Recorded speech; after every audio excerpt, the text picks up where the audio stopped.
Como entender as 70 semanas de Daniel capítulo 9? Eu já passei por esse assunto superficialmente, né?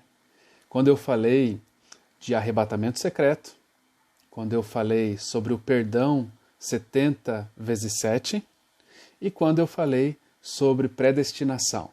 Então eu precisava deixar aqui um registro para você entender o que significam, como interpretar, como entender as profecias ali de Daniel, em específico essa das 70 semanas que está no capítulo 9. Daniel estava muito ansioso, porque no capítulo 8, versículo 14, ele havia recebido uma profecia muito grande, e ele queria entender aquela profecia de Daniel 8,14. Mas Deus falou para ele: Daniel, é uma profecia para o tempo do fim, não é uma profecia para o teu tempo. Mas já que você está tão ansioso assim de receber um entendimento, eu vou te deixar entender o início dessa profecia de Daniel 8,14. A profecia de Daniel 8,14 falava de 2.300 anos de história. E agora Deus fala assim: olha, então eu vou fazer o seguinte, eu vou explicar para você o que tem relação com o teu povo. São 70 vezes 7, 70 semanas, 490 anos. Tem relação com o teu povo. Isso ele fala em Daniel 9, 24. Então não adianta o dispensacionalismo querer jogar a profecia das 70 semanas, nem que seja um pedacinho dela, lá para o tempo do fim. Não adianta. Isso está proibido pelo contexto. As 2.300 tardes e manhãs vão até o tempo do fim. Daniel 8,14. Mas Daniel 9 se limita ao início das 2.300 tardes e manhãs. Tinha relação com o povo de Daniel, a partir da época dele. Então, você vê que na profecia, um dia literalmente significa um ano. Isso você pode perceber, essa dinâmica você pode perceber em Números capítulo 14, versículo 34, e Ezequiel capítulo 4, versos 5 a 7. Resumindo, a profecia das 70 semanas de Daniel 9 dizem o seguinte: desde a saída da ordem para restaurar e para edificar Jerusalém até o ungido ao príncipe, 7 semanas e 62 semanas. As praças e as circunvalações se reedificarão, mas em tempos angustiosos. Depois das 62 semanas, será morto o ungido e já não estará. Ele fará firme aliança com muitos por 1 semana, e na metade da semana fará cessar o sacrifício. Essa é a profecia das 70 semanas em resumo. E aí a gente começa a identificar quando começam a profecia das 70 semanas e, consequentemente, a das 2.300 tardes e manhãs. Então, a profecia das 70 semanas começa no ano 457 a.C., quando o povo de Israel foi liberto da Babilônia. E assim já estava escrito, né? Desde a saída da ordem para restaurar e edificar Jerusalém. Essa é a data de ponto de partida. 457 a.C. A gente descobre essa data porque ela está descrita em Esdras capítulo 7, versos 7 e 8. E essa primeira etapa da reconstrução de Jerusalém foi em tempos angustiosos, conforme diz a profecia das 70 semanas. Porque os samaritanos não davam folga para o povo de Israel reconstruir a sua cidade. Eles ficavam ali a todo tempo atacando, importunando, o povo de Israel. Mas no ano 408, ou seja, 49 anos depois, ou 1 semana profética, você tem ali, então, a capital em pleno funcionamento. E aí você junta, agora, 62 semanas mais 7, conforme diz a profecia, vai dar lá no ungido. De 457 até o ano 27 é que formam essas 69 semanas, ou seja, 7 mais 62. Então, quando Jesus se batizou, você tem ali no registro dos evangelhos a única data marcada pela história, que está em Lucas capítulo 3, 1 e 22. Ali você tem a única data histórica registrada nos evangelhos. Já providencialmente, Deus deixou essa data entrar para que a gente pudesse fazer o cômputo dessa profecia.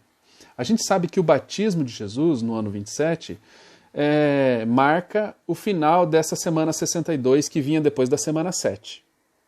E aí a gente tem Jesus sendo descrito como o ungido em Lucas capítulo 4, versículo 18, Atos capítulo 10, versículo 38. E do ano 27 até o ano 34, ou sejam, 7 anos, você tem a última semana das 70. Então são 69 mais uma, 70. Então essa semana 1, você tem vários eventos acontecendo nela. Durante esses 7 anos, Jesus fez uma última empreitada para ter e manter a aliança dele com o povo de Israel, com o povo judeu. Você vê, por exemplo, em Mateus capítulo 10, versos 5 e 6, Mateus capítulo 15, verso 24, Jesus quase que exclusivamente se dedicando para alcançar judeus. Jesus não queria atender os gentios. Durante essa semana, Jesus queria atender os judeus. E ele falou para os discípulos isso. Não vão para os gentios. Fiquem aqui evangelizando só os judeus. Deem preferência às ovelhas perdidas da casa de Israel. Então, a gente vê na metade da semana, ou seja, 3 anos e meio depois do batismo de Jesus, sendo encerrado o sacrifício, fará cessar o sacrifício. Ou seja, com a morte de Jesus, o véu do santuário se rasgou de alto a baixo, colocando fim a todo o cerimonialismo judaico. Aqueles rituais de matar cordeiro não se fazia mais necessário, porque Jesus é o cordeiro. Ele é o cordeiro, ele foi morto. E não precisa agora matar mais cordeiro nenhum. Você encontra isso em Mateus capítulo 27, versículo 15, versículo 50 e 51. E aí a gente vai então para o ponto final da profecia das 70 semanas, que é a morte de Estevão. Do batismo de Jesus até a morte de Estevão, você tem 7 anos. E o que aconteceu na morte de Estevão? Isso está em Atos capítulo 7, verso 59 e Atos capítulo 8, verso 1. Você tem aqui na morte de Estevão, na sua pregação, na sua defesa, recapitulando as cláusulas da aliança. Passando por Abraão, Isaac, Jacó. E antes dele terminar de expor as cláusulas da aliança, ele é apedrejado e morto. E você tem aqui nesse momento Deus rompendo o contrato. Deus estava recapitulando a aliança para romper o contrato dele com a nação de Israel.